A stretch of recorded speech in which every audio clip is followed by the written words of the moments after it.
Happy New Year, everybody. I'm Daria Brown, and this first insight for 2022 is open to the public because I want people to get a flavor of what I offer for members of Affect Autism.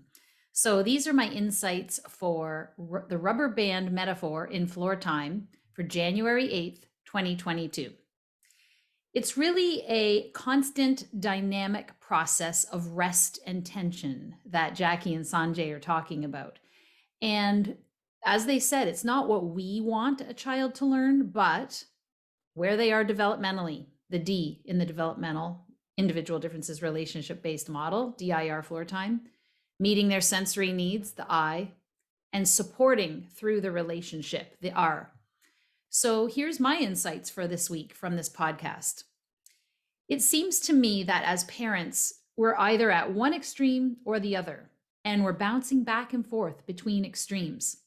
Sanjay talked about how if you just hold that elastic band with one hand at the top without stretching it at the other end, then it's just hanging loose. And I feel like that's where a lot of us are with our kids. I've talked about this before. I do too much for my now 12-and-a-half-year-old son.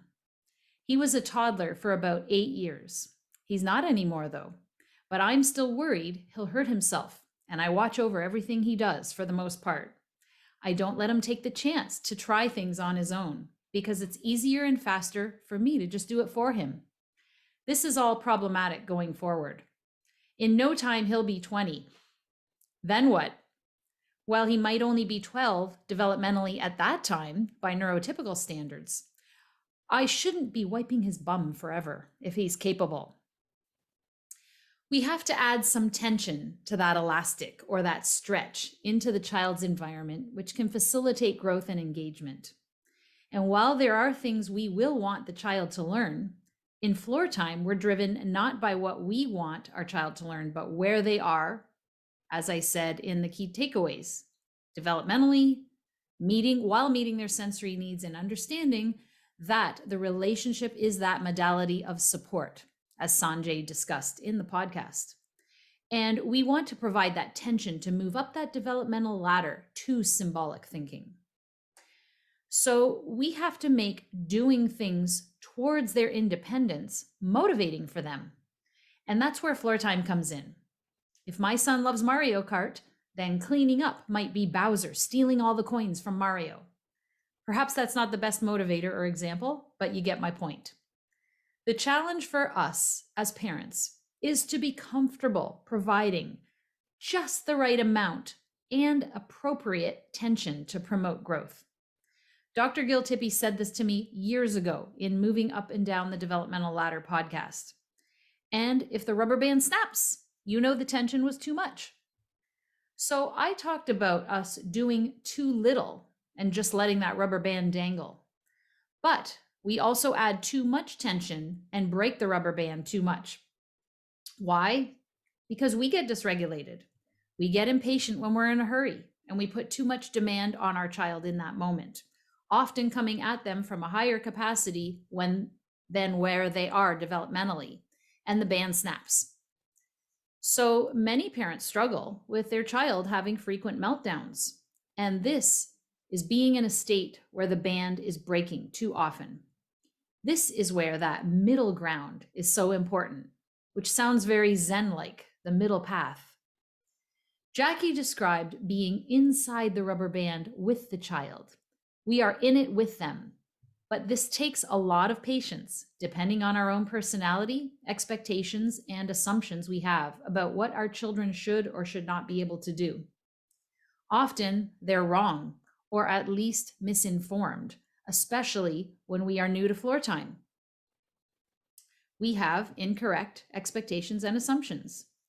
Floortime helps us with that middle path, that just right challenge or tension that we need to apply to help give our children the feeling of success that Sanjay talked about, feeling so good to the child.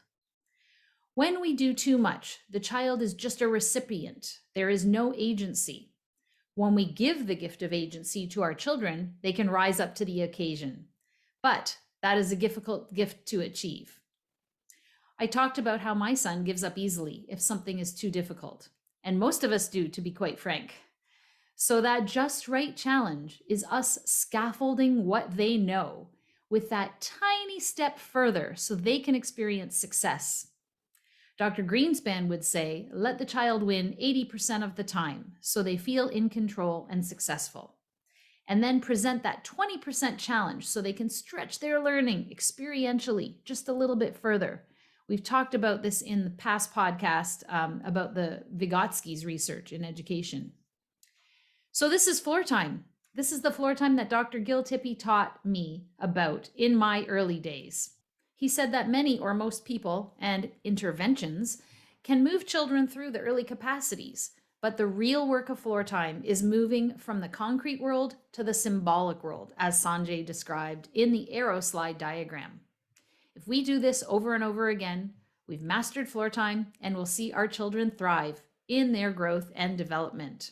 If you're interested in becoming a member of Affect Autism and getting these insights with each podcast, you can sign up at patreon.com/affectautism. The podcast will be back in 2 weeks with infant mental health specialist Colette Ryan from the DIR Home Program, talking about the impact of cognitive load on relating, communicating, and thinking.